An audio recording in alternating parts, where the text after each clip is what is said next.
Hello everyone.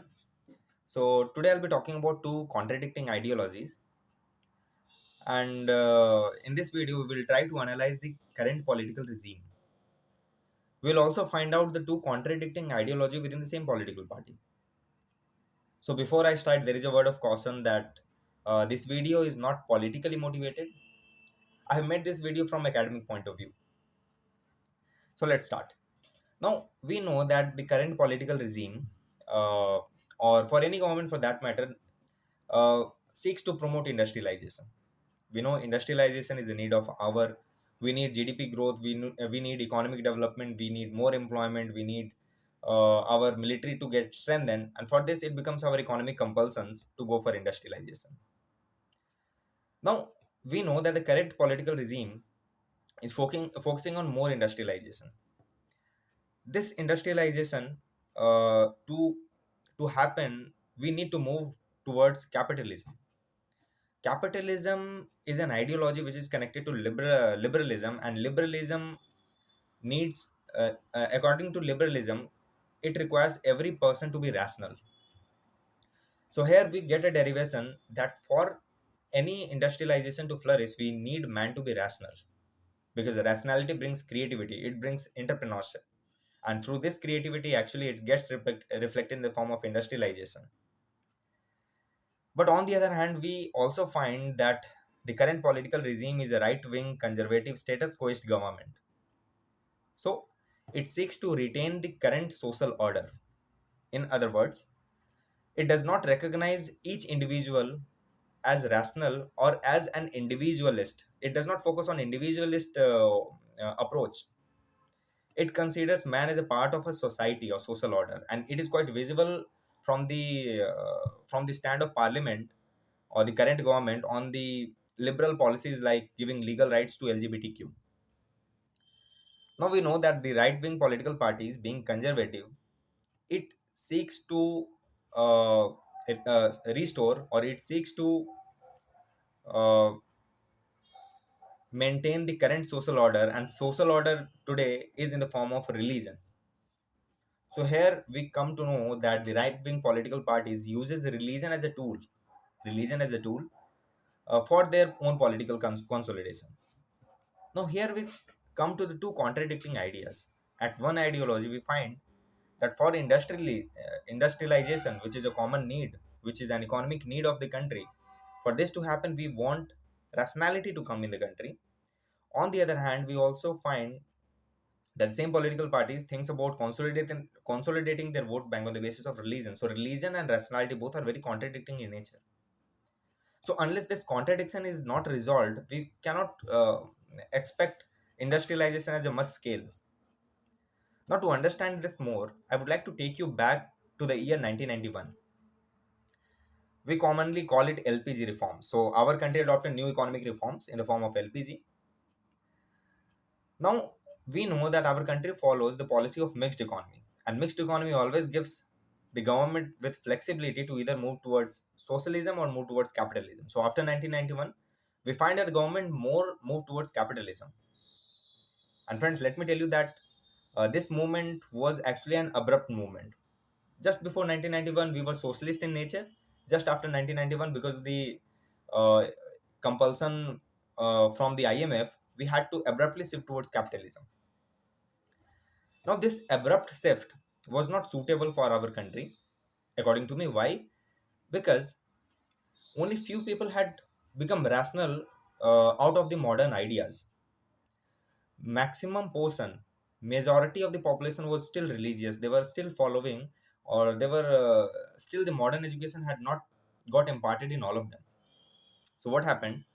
After that, we find the political parties at one hand, they focus on industrialization, but on the other hand, they also focus to seek their vote bank, to consolidate their vote bank on the basis of caste, like we see it in the form of mandalization of politics, on the basis of mandir.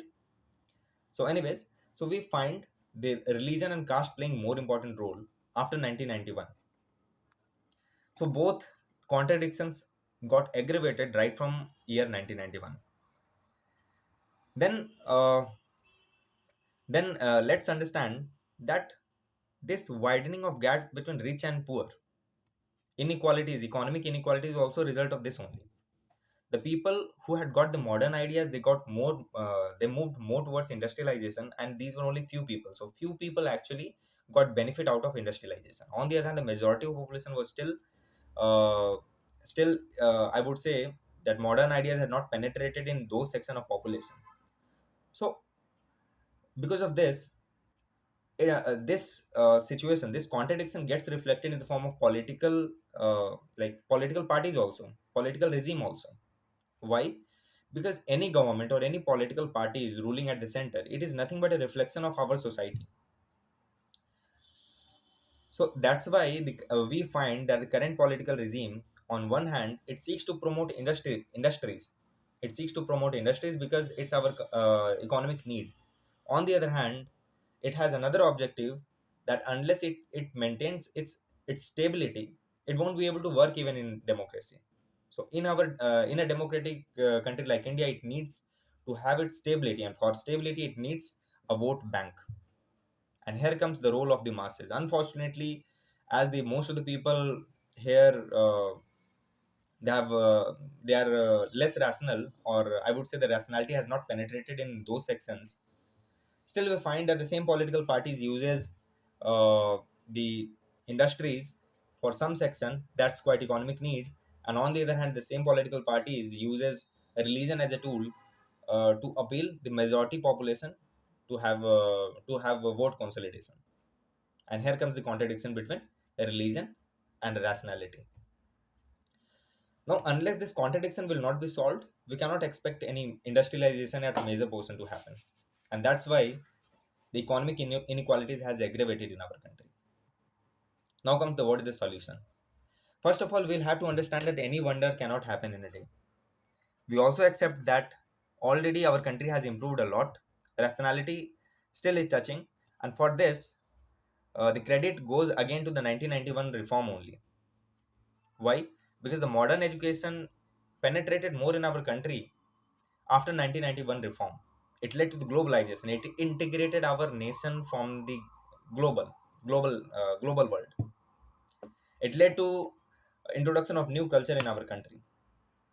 One of them was the introduction of technology. Technology and IT revolution has revolutionized our country. Now, in each in nook and corner of the country, we can find the services like 4G, and now the 5G has also got introduced. So this information revolution is bring about an information change. Like the people will are becoming more informed. They are becoming more aware. The social media are going to make them an active citizen. So this change is slowly, gradually bringing modernity is a revolutionary change. Things are changing. It will happen. Now there is a need. There is a need to promote industrialization in our country. Industrialization is going to solve multiple problems like reducing the disguised unemployment from the agriculture sector, increasing the shelf life of the agricultural produce. Our market, our population already provides a very big market. Even the developed countries wants to exploit our market. So why can't we ourselves tap the market available, tap the market of 1.2 billion population in our country itself? It will happen through industrialization. Industrialization needs man to be rational. Rationality brings about creativity. Creativity brings entrepreneurship. Entrepreneurship will bring new avenues. Right now, what currently youth is doing, that there are 3 to 4 counted opportunities on which the youth is running behind. Why? Because still there is a lack of rationality. Rationality does not talk about seeking opportunities. Rationality talks about creating opportunities, and that's what is lacking in our country. And somewhere, directly or indirectly, we all are part of it. Remember this thing: currently our country does not need more number of engineers, doctors, or civil servants as compared to the entrepreneurship. Obviously our country needs all of them, but our country does not need them as badly as entrepreneurs, as badly as businesses. India already has 1.2 billion population. The unemployment rate is increasing with an alarming rate along with population. We need to develop opportunities for the youth to come. Opportunities and employments not only uh, provide a dignified life to an individual, but it also helps reducing crime rates.